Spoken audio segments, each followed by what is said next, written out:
Nobody expected to be talking about Eala this deep into a Grand Slam, and yet here she is, one match away from something no Filipino player, man or woman, has ever done. The 29 seed arrived at the All England Club as a name casual fans barely recognized, a 21-year-old still searching for her first real breakthrough on tennis's biggest stage. That changed on center court when she walked out against defending champion Iga Swiatek and delivered one of the most stunning upsets of the tournament, grinding through a first-set tiebreak before closing the match in straight sets, 7-6, 6-2. It wasn't a lucky bounce or a bad day for the champion. It was a statement, the kind that forces every analyst covering the tournament to rewrite their notes about who this player actually is. Now Eala's reward is arguably an even tougher test. Jasmine Paolini, the 13th seed, a two-time Grand Slam finalist, and a player who knows exactly what it feels like to walk out onto this court with a nation watching. Paolini reached the Wimbledon final in 2024. She's a former world number 4. She has the kind of resume that usually settles an argument before it even starts. But this isn't a clean story of favorite versus underdog, because the two of them have already met once this year, back in February at the Dubai Tennis Championships, and it was Eala who walked away with the win, 6-1, 7-6. That result sat quietly in the background for months, mostly dismissed as an early season upset that wouldn't mean much by summer. Grass has a way of changing the conversation, though, and suddenly that Dubai result looks less like a fluke and more like a warning nobody took seriously enough. Because the numbers and the narrative are pulling in opposite directions. Multiple predictive models built specifically for tennis, the same systems bettors and analysts lean on, have published projections giving Eala better than a 50% chance to win this match, despite being the significantly lower seed. Stats Insider ran 10,000 simulations of the exact matchup and landed on Eala as the favorite. That is an unusual thing to see attached to a player who, before this tournament, had never advanced past the second round of a major in her career. It creates a real split in how people are reading this match. On one side sits pedigree. Paolini has been to a Wimbledon final. She understands the rhythm of center court, and she's shown genuine composure this fortnight, dropping just a single set across her first 3 matches, including a straightforward win over Maria Sakkari to reach this stage. On the other side sits form and momentum. Eala is playing the best tennis of her career at exactly the right moment. She already owns a head-to-head win over Paolini this season, and she just beat a defending champion 2 rounds ago. Paolini herself hasn't dismissed any of this. Layer to this. Paolini and her doubles partner Sara Errani beat Eala in a marathon 3-setter at last year's Italian Open, a reminder that whenever these two share a court in any format, the result tends to go down to the wire. And the deeper you look, the more this match resists a simple explanation. Data models are built from patterns, recent form, surface performance, current momentum, and by every one of those measures, the numbers currently tilt toward Eala.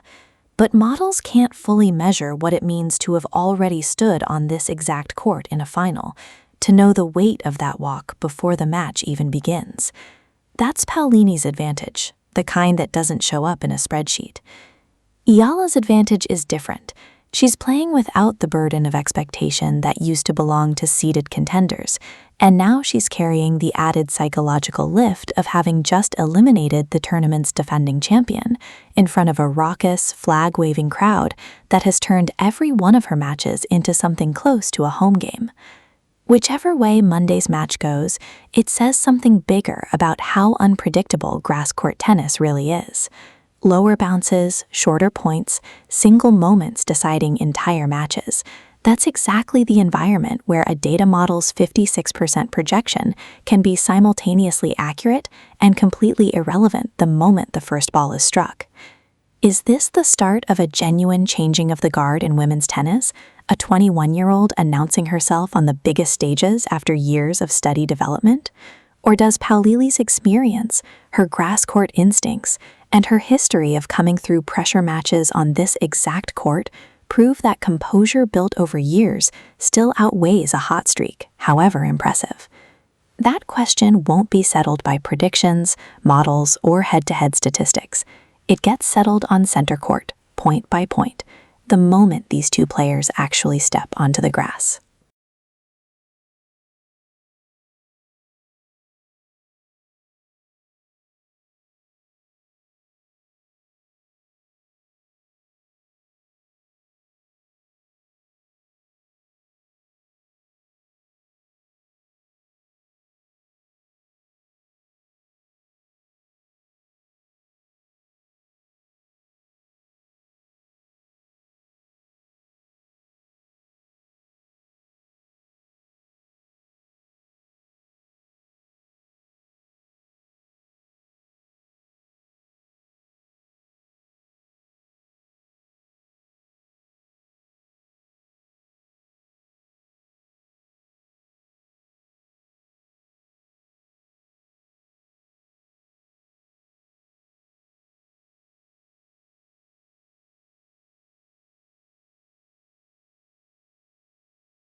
with the full result and reaction the moment this match is over.